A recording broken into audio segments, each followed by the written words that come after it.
Oke guys, ketemu lagi dengan Crypto First Republic. Menyambung video sebelumnya yang kemarin ada pertanyaan gitu ya. Kalau menang forex itu duitnya dari mana, duit siapa gitu ya. Jadi seolah-olah itu kayak judi aja, kayak ngeslot gitu. Jadi ada yang bertanya seperti itu dan sudah saya terangkan. Videonya ada di deskripsi lah. Nah, tapi ada yang balik lagi guys. Jadi ada sebuah pertanyaan, kalau itu bukan judi, kalau itu bukan zero sum game, kenapa modal saya cuman $1.000 atau 15 juta tapi bisa untung berjuta-juta dengan cepat? Kalau bukan judi itu apa? Ada seperti itu kan. Oke.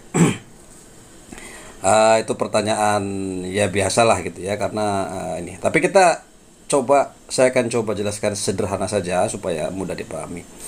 Oke. Kalau di forex itu kita akan kenal namanya leverage.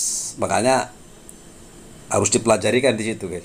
Jadi bukan kita bisa belajar tahu Euro USD, emas, Nasdaq, apa dan lain-lain itu pair. Gampang kan, cuman kita tinggal klik buy di sini, masukkan apa sih namanya, ini masukkan ininya, misalkan ini masukkan ininya doang, kemudian buy atau sell, beli atau jual, kan sangat mudah sekali gitu ya. Tapi apakah hanya itu yang kita pelajari gitu ya? Makanya menjadi pertanyaan, pada saat kalian loss, pada saat kalian rugi, pada saat kalian ini, ya itu perjudian gitu. Ini apa sih namanya tuh, kayak lilin-lilin naik turun itu apa? Lah kalau nggak dipelajari ya nggak tahu guys. Oke, makanya salah satu yang kita pelajari ini adalah leverage, soal bagaimana saya dengan modal sekecil-kecilnya kok bisa dapat untung yang lebih besar. Seolah-olah kan seperti perjudian. Masang togel 1.000 dapatnya 10 juta kan, seperti itu tuh duit siapa kan gitu. Mungkin banyak yang bertanya seperti itu. Oke, daripada nanti pakai bahasa Indonesia yang baik dan benar susah, jadi leverage sifatnya seperti ini. Di dalam forex itu ada pasangan banyak ya, mata uang gitu ya, mata uang Euro USD, emas, indeks saham, kemudian ada crude oil, ada bermacam-macam lah, banyak sekali. Yang mana ini sebetulnya perdagangan ini bukan untuk kita guys. Ini perdagangan euro USD, emas, ini batangan emas besar-besar itu bukan untuk kita retail orang kecil, itu bukan. Asalnya ini adalah untuk perdagangan antar negara. Bank Indonesia dengan Bank Amerika, Bank Cina, seluruh dunia, dia itu untuk jual beli mata uangnya di negara masing-masing. Seperti itu. Jadi sebetulnya ini adalah yang jualan di sana itu adalah bank, terutama bank negara, kemudian bank swasta, institusi keuangan, kemudian apa lagi? Ya retail pun yang orang super tajir gitu ya. Jadi tidak bisa orang mau beli ini, nggak bisa guys. Dulunya seperti itu. Nah ternyata ada yang melihat jadi peluang bisnis gitu. Nah kenapa ini jadi bisnis, kenapa juga orang kecil kayak kita nggak bisa? Karena pasangan pair ini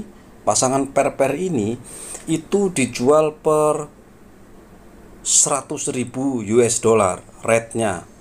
Jadi kalau kalian mau beli euro di sini, kalian harus menyiapkan 110.000 US dollar. Mungkin sekitar 2 miliar kurang untuk sekedar beli. Jadi nggak bisa modal 1.000, 150.000, 20.000 nggak bisa guys. Emang nggak bisa sebetulnya.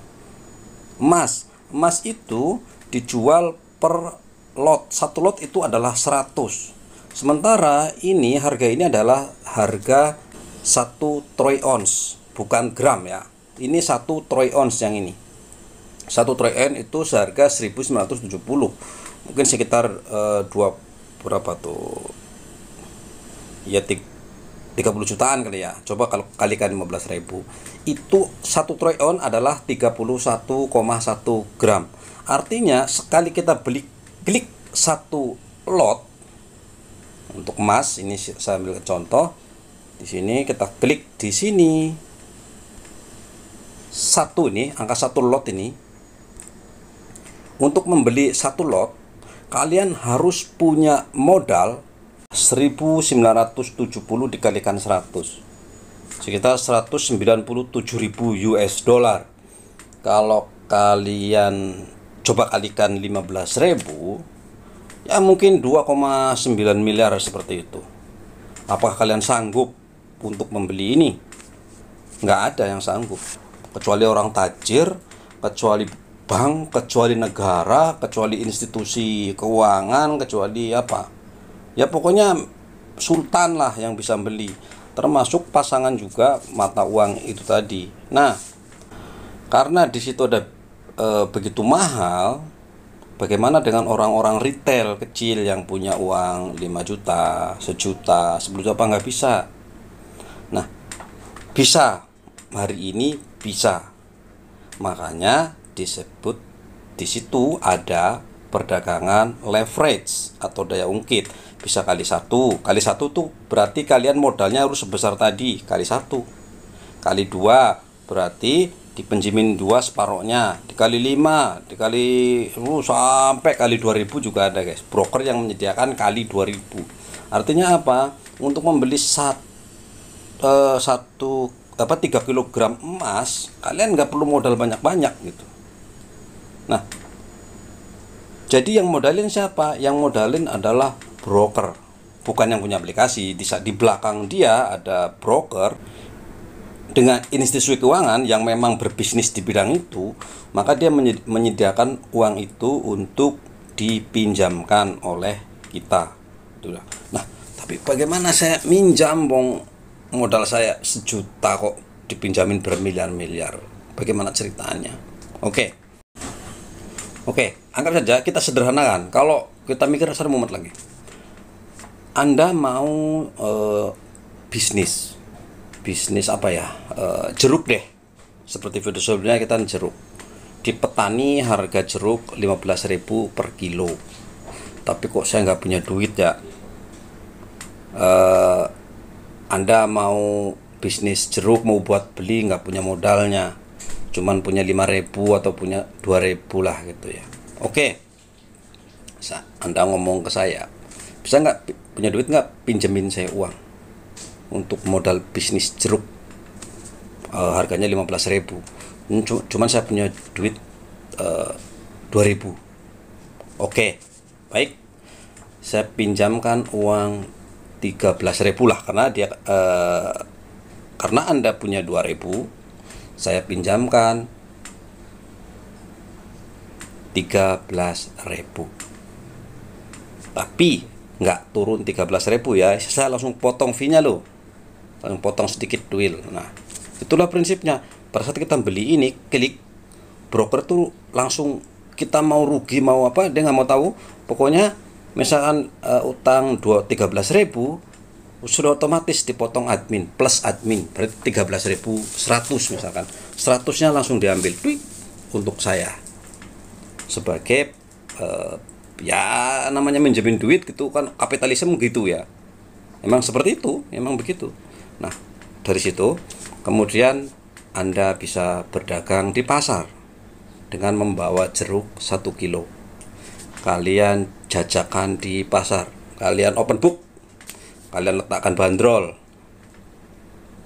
18.000, belinya 15.000, wajar dong, beli 15 jual 18. Oke, 18. Di sana akan ada tawar menawar, bla bla bla, naik turun. Nah, inilah fungsinya si chart ini. Dia naik turun karena ada yang naruh di harga tinggi, ada yang naruh di harga 1.070, 40, ada yang naruh di 50, ada 60, ada 71 dan lain-lain. Saya misalkan tadi jualan jeruk dibanderol harga 18.000. Mungkin teman kita di sana jualan jeruk 17, mungkin di sana 16 dan lain-lain. Nah, walaupun harganya berbeda-beda, tetap aja ada pembeli kan, tetap aja ada pembeli. Ada yang beli harga 16, ada. Oh, di sana lebih murah. Ya udah beli sono aja kan gitu ya. Nah, ini sama. Nah, pada saat 18.000 itu ada yang mau beli 18.000, jual kan jeruknya plek gitu. Sudah. Berarti 13.000-nya dibalikan kepada broker, kepada saya lah dalam hal ini untuk modal jeruk. Saya dapat dari mana? Ya dari tadi udah nyuil, saya nggak perlu keuntungan lu mau jual berapa terserah. Saya yang penting kan tadi udah, pada saat saya ngasih 13.000 saya sudah ngambil 100 perak. Itu komitmen saya. Oke, sudah. Berarti Anda untung berapa tuh? Uang Anda sekarang menjadi 5.000, yang tadi modal 2.000 kan. Itu kalau untung. Karena kebetulan ada yang membeli di harga 18.000. Tapi misalkan sudah bawa jeruk ke pasar, nungguin sehari, kok nggak ada yang mau beli, kok malah harganya pada nawar di 14.000, ada yang nawar di 10.000, 13 dan lain-lain, nggak sayang karena jual. Besok pagi kita masih tahan tuh, biarin deh, saya tunggu dulu. Besok pagi sudah ada mulai rusak deh, udah mulai busuk, nggak ada yang nawar pisan, nggak ada yang mau. Aduh, ini bagaimana ceritanya? Tadinya saya beli kan mau buat cari untung. Udah, begitu dia turun ke harga ke 14.000, harganya turun 14.000, tuh, wah, jeruk busuk kan, busuk pasti harganya turun lah ya kan, nggak mungkin lah kalau masih segar 15.000 besok pagi atau 2 hari kemudian saya jual 15.000, ya siapa yang mau beli guys, siapa gitu. Kemudian turun lagi, kok nggak ada yang nawar, kemudian turun lagi menjadi 14.000, turun lagi ke 13.000, berarti rugi dong. Ya rugi kalau ada jual, kalau nggak jual ya nggak rugi gitu ya. Karena sekarang ada punya jeruknya sekilo, mau busuk kering makan kayak ya nggak rugi, wong ada sekilo. Tapi kalau jual berarti Anda rugi. Nah, tapi begitu turun, ingat Anda tuh punya utang loh. Saya telepon Anda, oi bro, harga jeruk sekarang udah 14.000 loh, jangan sampai jeruk lu busuk nanti harganya turun ke 13.000, itu ada modal gua di situ, lu bayar pakai apaan gitu. Nah, disitulah ada namanya margin call, dimana saya akan datang pada Anda, suka atau tidak suka Anda, saya akan sita itu dan saya akan jual di harga modal gua. Kalau jeruk itu harganya sudah turun ke 13.000 sesuai modal, maka akan saya jual. Dan biasanya tidak ngepres, biasanya akan sedikit di atas modal Anda. Modal Anda 2.000 loh. Nah, pada saat harga 14.000 turun ke 13.500 misalkan, harga ada orang nawar 13.500, saya jual plek. Saya ambil 13.000-nya karena itu duit saya, dan 500-nya saya kasih ke Anda. Karena biasanya margin call setelah itu kita kembalikan beberapa persen. Biasanya itu 10% sampai 25%, tergantung brokernya mana gitu ya. Nah, jadi Anda yang tadinya punya jeruk sekilo dengan modal 2.000, ya sudah, duit kalian tinggal 500 perak. Jeruk nggak punya duit, tinggal 500 perak. Itulah yang disebut kerugian. Bukan duit kalian itu hangus dimakan jin, dicaplok bandar, di apa ya, bukan ya, karena nilainya turun. Nilainya turun, Anda pakai duit saya, ya saya ambil. Saya kan nggak mau rugi, masa saya mau nanggung kerugian Anda nunggu sampai busuk jadi utang? Repot saya ngejar-ngejar Anda. Nanti misalkan nggak saya jual dengan harga misalkan 13.000. Kalau misalkan saya kasih pinjam kayak pinjol, saya kasih ini peluk, apa-apa lu rugi terserah, mulut udah habis, lu makan lu apa, gua kejar lu sampai mana gitu. Itu pinjol.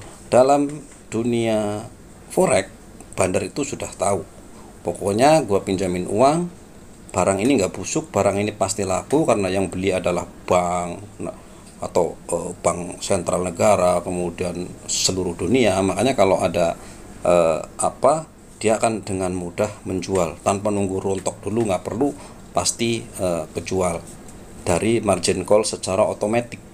Jadi dipaksa jual. Makanya kalau kalian modalnya sedikit, kemudian serakah membelinya banyak, ya habis. Makanya disinilah ada teknisnya, kalian tidak boleh membeli suatu perdagangan berjangka dengan leverage melebihi dari 2% dari modal yang Anda punya. Kalau punya modal 1 juta rupiah, kalian punya modal maksimal, kalian hanya boleh gunakan 20.000 rupiah saja. Itu adalah cara paling aman untuk mensupport jika itu sedang mengalami penurunan. Nah, itu ada namanya floating loss nantinya. Tapi loss akan terjadi jika kalian klik close, kalian jual. Selagi kalian jual, maka itu bukan rugi, hanya floating aja, nilainya sedang turun. Tunggu dia naik, maka baru kalian jual.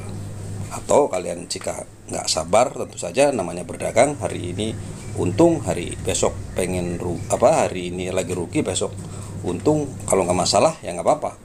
Kalau kira-kira harganya kok makin turun dan situasinya nggak mungkin kan, oke, nggak apa-apa, gue siap rugi, close dengan rugian tertentu, close.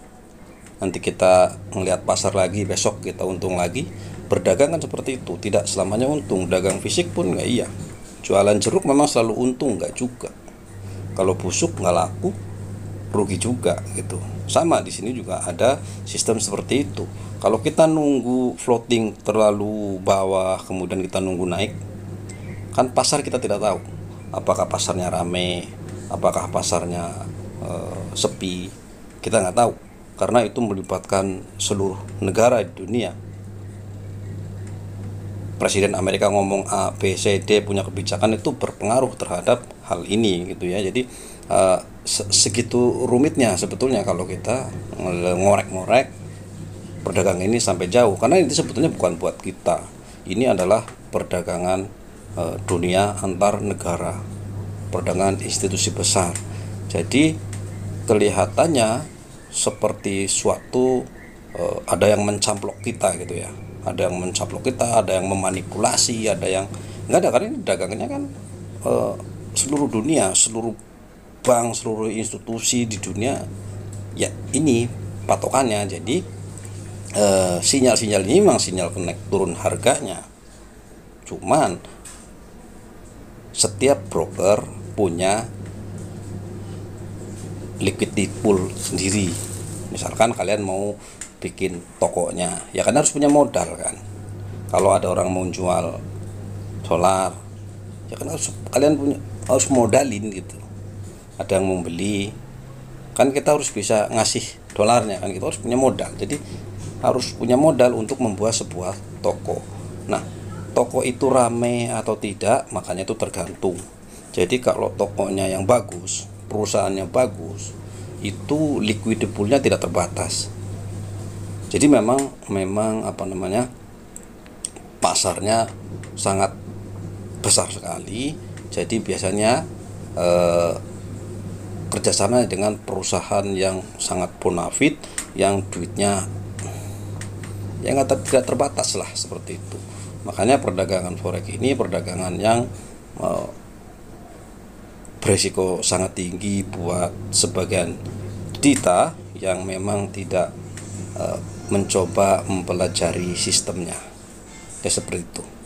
Oke, itu saja, mudah-mudahan bermanfaat. Terima kasih dan bye-bye.